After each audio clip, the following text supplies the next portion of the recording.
Welcome to the Political Checkmate, and today I am checkmating the More Perfect Union 3 arguments for raising the minimum wage. So here we go. Myth 1.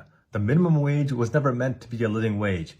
False. When FDR signed the minimum wage bill in 1933, he said, any business which depends its existence on paying less than a living wage has no right to do business in this country. Okay, minimum wage may have been designed that way. It does not make the law a good thing, since according to a study from the National Bureau of Economic Research, they looked at 15.2 million establishments throughout 1989 to 2013. They found that increasing the minimum wage worsens the financial health of small businesses by resulting in lower bank credit, higher loan defaults, lower unemployment, and a higher exit rate for small businesses. So basically, minimum wage will destroy small businesses and help shield big businesses from competition. I would also like to point out that destroying small businesses who are unable to afford an arbitrary amount will not help people who are less productive to keep up with a wage. They would instead receive $0 an hour instead of their previous hourly wage. On the living wage argument, well, that begs the question, what is a living wage? Because if we were to eat economist George Stigler's diet, where in the Stigler diet, you would eat enough cabbage, evaporated milk, dried navy beans, and beef liver to achieve the 1943 nutrition standards of the National Research Council, which would cost $2.45 a day or $76 a month. Should that be the living wage for food? For the minimum cost of food that could achieve the standards of nutrition? Also, the living wage is different among certain groups, like $50,000 would seem good for a single guy by himself compared to a mother of five. Myth 2. The minimum wage for 15-year-old kids is a first job. This is false. For people in America making the minimum or low income wages, the average age is 35. 90% of them are over 20. 59% of these workers are women, 54% of them work full-time, and 28% of them have children to support. Myth. Well, if we actually look at the Bureau of Labor Statistics of minimum wage characteristics of 2022, we find that at the minimum wage from 16 to 24, they represent 60.2% of minimum wage workers. While on hours at minimum wage from 0 to 34 hours, they represent 74.8%, and from 35 to 39, it is 4.5% of minimum wage workers.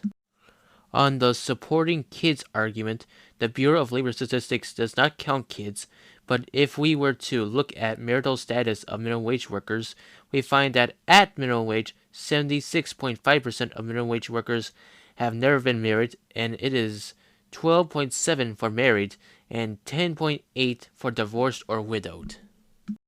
Anyway, let's say hypothetically that the majority of these minimum wage workers are single mothers. Would raising the minimum wage help these people? Well, this study looks at the effects of minimum wage on single mothers and found that a 10% increase of the minimum wage was associated with a 8.8% reduction in employment and a 11.8% reduction in annual hours worked. 3. This is just free market economics. False. This is wage theft and exploitation. If the minimum wage had grown at the same rate as corporate profits, it would be about $27 an hour right now. So even the $15 an hour fight for 15 minimum wage battle is a compromise. In fact, in 2009, when the minimum wage was set at $7.25 an hour, the top 1% was worth $5 trillion. Now, the top 1% is worth nearly $50 trillion. Poverty isn't a life choice. We cannot allow it to become a life sentence. Correlation does not equal causation because minimum wage workers represent 1.3% of all hourly paid workers, according to the Bureau of Labor Statistics, so I highly doubt they are the cause of many businesses becoming richer. While if we were to look at minimum wage workers' productivity, according to a Bureau of Labor Statistics report, they found that wholesale trade and retail trade industries' labor productivity has declined and unit labor cost has increased. On poverty is a choice argument, my response is that for a couple of centuries ago, almost everyone was extremely poor, and when capitalism came, it took 90% of extreme poverty and took it down to 8.5%. While minimum wage effects on poverty, this study found that minimum wage is an ineffective poverty tool because the minimum wage increases are a regressive cost so much that it wipes the benefits away.